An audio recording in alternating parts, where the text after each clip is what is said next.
What is going on, everyone? I'm coming to y'all with a knife review. What? I don't do knife reviews anymore. Well, I'm trying to, I promise you. But this time, we're looking at the CRKT, that is Columbia River Knife and Tool, Squid. Let's see what the actual numbers are, the model number. Oh, I had to do it this way. 2490KS. Yep. So this was actually sent to me by one of my viewers. Okay, focus, there we go. By one of my viewers, her name is Laura. She has sent me many knives over the years, and I do appreciate it. And I've actually been carrying this one ever since I got it in, and been using it a little bit. It reminds me very much of the performance from the Columbia River Drifters and Pizzotas that I've used over the years. And that's to be expected. I mean, it's the same materials as those knives, the same steel as those knives, same overall build quality as those knives, but that doesn't mean that it's exactly the same as those knives.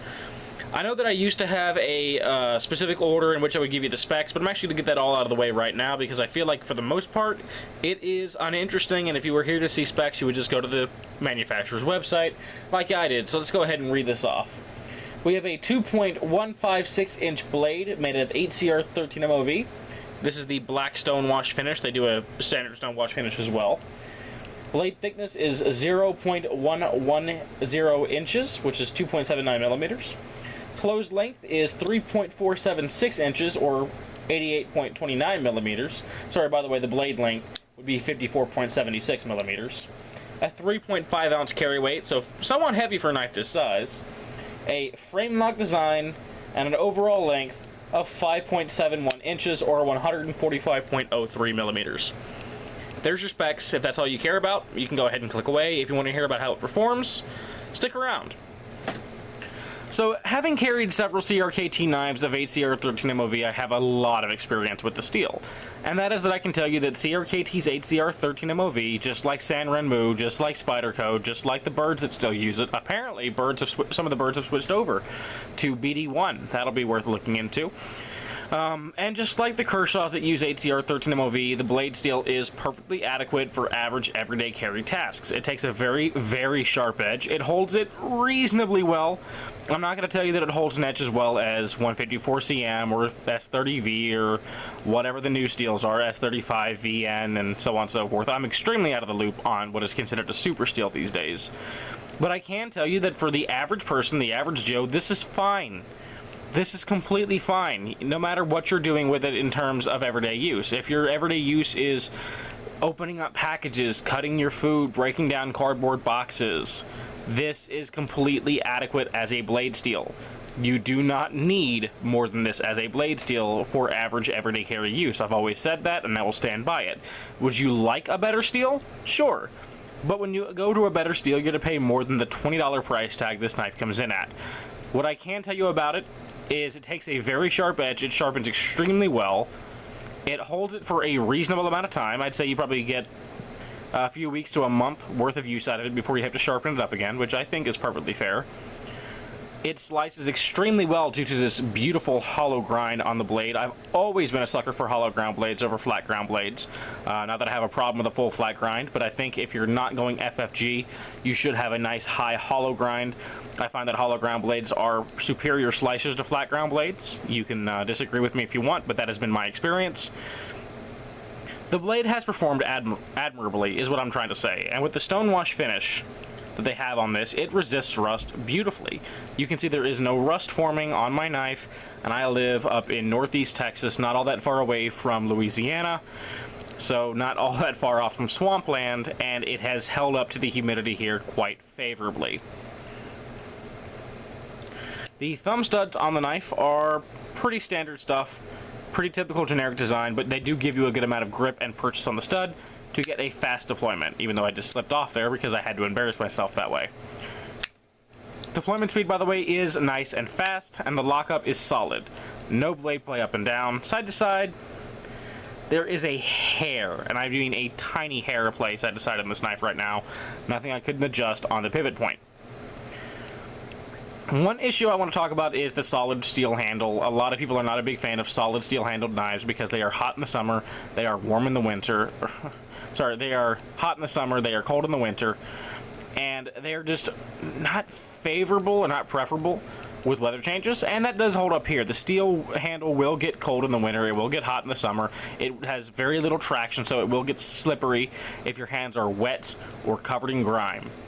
So if you're looking for a work knife, maybe you don't go after this knife in the first place. I mean, such a small blade isn't suited to a hardcore work knife anyways. Something like that may be better suited to the Martini Pelican. Another knife that was sent to me by Laura. I've been using this quite a bit as a work blade, and it's done fantastically because this blade is a little bit longer. The handle is nice and thick with a rubberized grip. This is what you'd want as a work knife. If you're looking at this for a work knife, you need to look elsewhere. That's not what this is for. That is not what this is going to do well in. It is a frame lock, by the way, and you can see how that frame lock engages. See if I can get a closer look here. I've had to jury rig my camera and tripod setup since my tripod is actually broken at the moment. But we have decent engagement under the blade tang. I'd say that almost the entire frame lock is underneath the tang itself, which is part of what gives us such a secure lockup in the up and down position. Pocket clip is fine. You guys know that I'm not a big fan of these deep carry clips because I don't have very much to grab onto. You can also see just how much it protrudes upward, which means this lip is going to be very likely to catch on your seatbelt, on a chair, on whatever, and it's also likely to scratch the hell out of car doors as you walk by. That is a genuine concern. That is a thing I've had happen with this knife. I've had to bend this clip back into position already because the clip is ridiculously angled upwards. I've never been a big fan of that. Honestly, you can take it off and grind it down a little bit. Might be the way to go. We do have a big lanyard bail. I would say lanyard hole, but it's more of a loop or a bail. So you can easily stick your, I don't know that you can stick 550 cord through it, but you can put whatever other material through there to make you a lanyard to make it easier to draw from the pocket. Ergonomics on the knife are fine, not outstanding. Because the handle is so small, if you wear medium-sized gloves or larger like I do, you run out of grip and room to grab very quickly on the knife. You can see my pinky is just kind of pushing into my palm because the handle is significantly smaller. In terms of actual comfort, that goofy big clip, specifically down here towards the base, does dig into your hand. It does push right in to the fat of the palm of your hand, which makes it not ideal, but it's not really uncomfortable either. Honestly, if you're going to carry this, I would almost just remove the clip entirely and let it sit loose in the pocket, or put a custom clip on here, because this one really isn't all that great. Beyond that, it's only positionable for right-hand tip-up carry, so if you're a lefty, you're out of luck. And if you prefer tip-down carry, you are out of luck, unless you want to drill your own holes through this incredibly hard steel frame handle. But the ergonomics on it, like I said, not amazing, but not bad. We do have some jimping top of the knife, but it's rounded off and relatively useless. It doesn't actually provide any grip. So again, if you're really bearing down on this knife, you may not have the best purchase or the best grip with the knife because the slicker steel handle and the lack of any proper jimping. We do have a jimped frame lock, mostly to give you a better grip when disengaging it, which is nice. But it does very little to nothing in terms of actual hard use when you need to get a good purchase on the blade. Now, I know I sound like I'm downing the knife. I'm really not. I'm just trying to give you a fair and honest review. In my everyday carry task, it's performed admirably. It slices through cardboard like it's nobody's business. Again, the steel takes a wicked sharp edge and holds it for a pretty reasonable amount of time.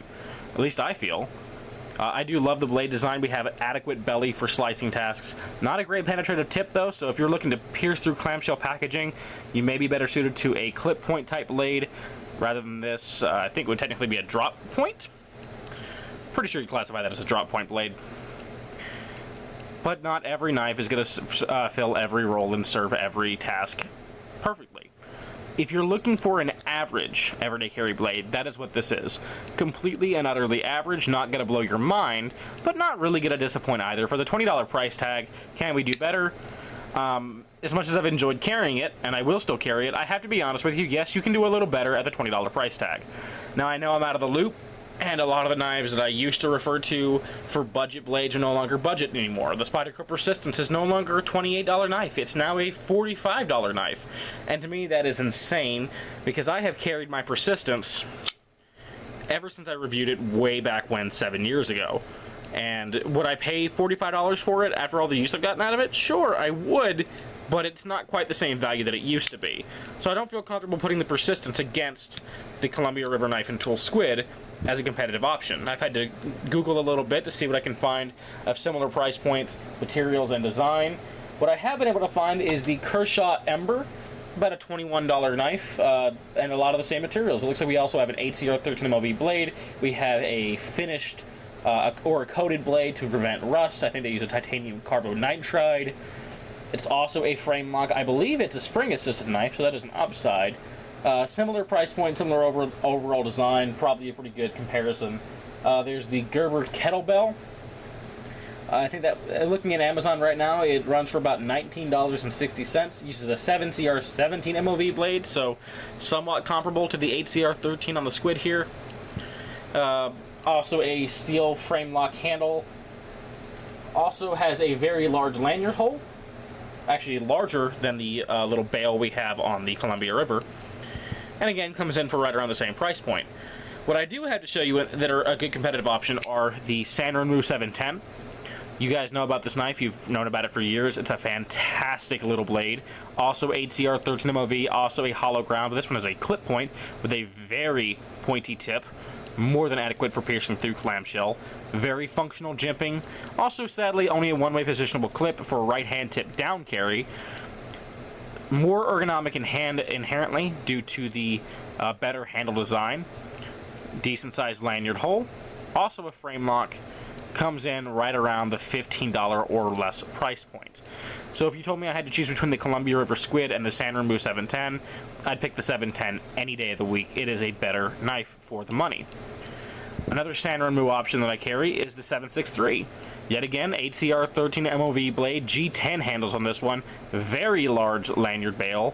Left or right hand carry for the pocket clip.